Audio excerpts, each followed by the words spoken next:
You ever stop and think about how much of your life is influenced by just a handful of companies?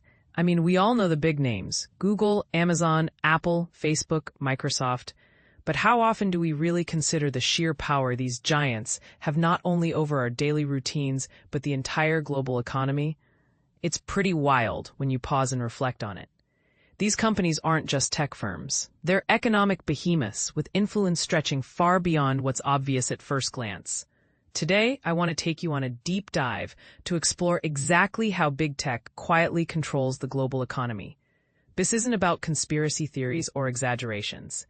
It's about understanding the mechanisms, the subtleties, and the profound impact these companies have on everything from jobs and markets to international relations and the way money flows around the world. Let's start by getting a handle on the size of these companies.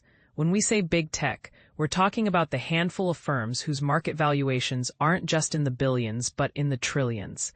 To put it in perspective, Apple's market cap has topped $2 trillion, and Microsoft and Amazon have followed closely behind. These numbers aren't just figures on a stock ticker. They represent unprecedented economic power concentrated in a few hands. With that kind of financial muscle, big tech companies operate in a league of their own. They don't just compete with other companies. They shape entire industries and redefine what's possible within them. For example, think about Amazon. It's not just an online store. It's a logistics giant, a cloud computing powerhouse, a content creator, and more. It's so deeply embedded in the fabric of commerce that it can affect supply chains worldwide almost at will. But how does this translate into controlling the global economy? Well, one critical avenue is through control over infrastructure. Think about the internet itself, the backbone of modern business. Many of these big tech companies own or control vast networks of data centers, undersea cables, and cloud services that keep the digital world humming. When you realize that key services, websites, even national governments rely on these platforms to operate, it becomes clearer how these companies aren't just participants but gatekeepers of the digital age. Take cloud computing, for instance. Amazon Web Services, Microsoft Azure, and Google Cloud dominate this market. What does that mean for other businesses? It means they depend on the infrastructure these companies provide to store data, run applications, and serve customers. If one of these cloud providers decided to raise prices or alter terms, the ripple effects could be enormous, impacting millions of other companies and, by extension, their employees and customers worldwide. It's a form of control that's often invisible, but incredibly powerful. We're not talking about just owning products or services, but owning the very platform on which businesses operate. And this influence extends into finance as well. With the rise of digital payments, mobile wallets, and even cryptocurrencies, big tech is increasingly moving into financial services, blurring the lines between tech and banking. For example, consider Apple Pay or Google Pay. These platforms are not only changing how we spend money, but also how money moves globally. They simplify cross-border transactions, enable faster payments, and collect valuable data on consumer behavior. This data becomes a goldmine, giving these companies insights that traditional banks never had, and allowing them to tailor services, target markets, and influence spending patterns in ways others can't. Facebook's attempt to launch Libra, which later rebranded as Diem, was a direct effort to create a global digital currency.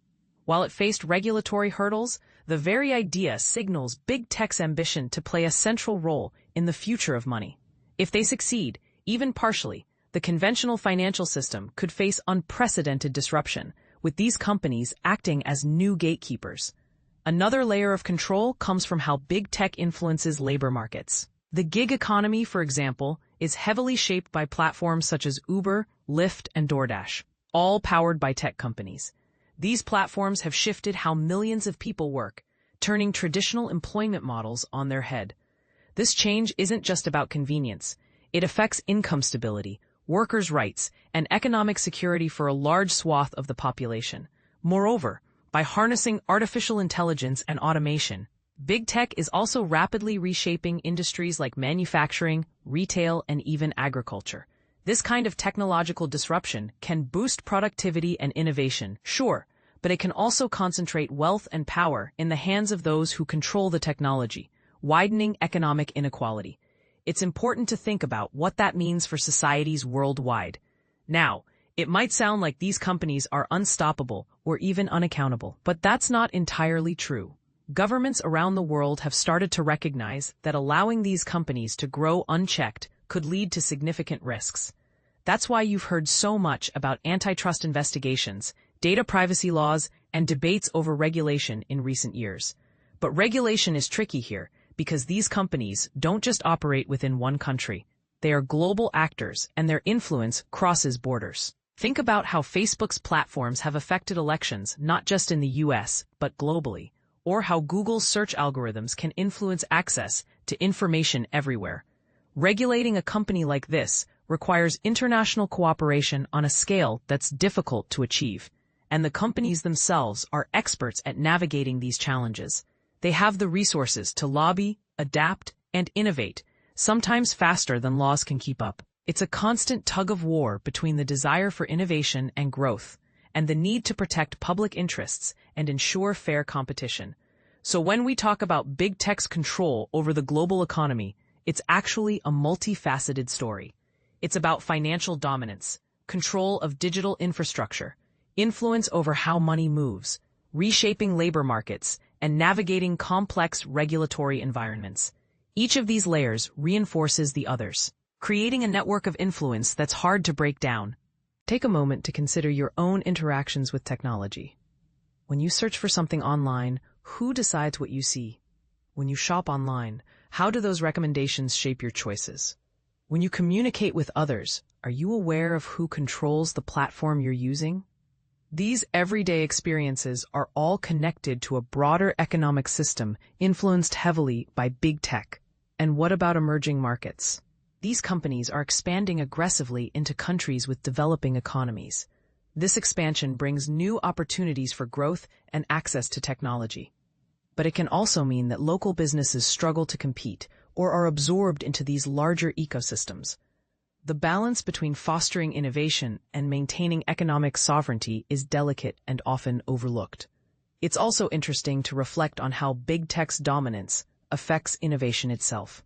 On one hand, these companies fund massive research and development projects, pushing the boundaries of what's possible in fields like quantum computing, artificial intelligence, and biotechnology. That's undeniably a force for progress. But on the other hand, their sheer size and market power allow them to acquire or stifle potential competitors, which can limit diversity in the marketplace and slow the pace of disruptive innovation. Imagine a world where startups can't get off the ground because one of the tech giants has either bought them or made it impossible for them to compete. That's a real concern, and it challenges the myth that more competition naturally leads to more innovation. In some cases, consolidation within big tech could lead to less creative experimentation and fewer choices for consumers. But there's also a human element here that's easy to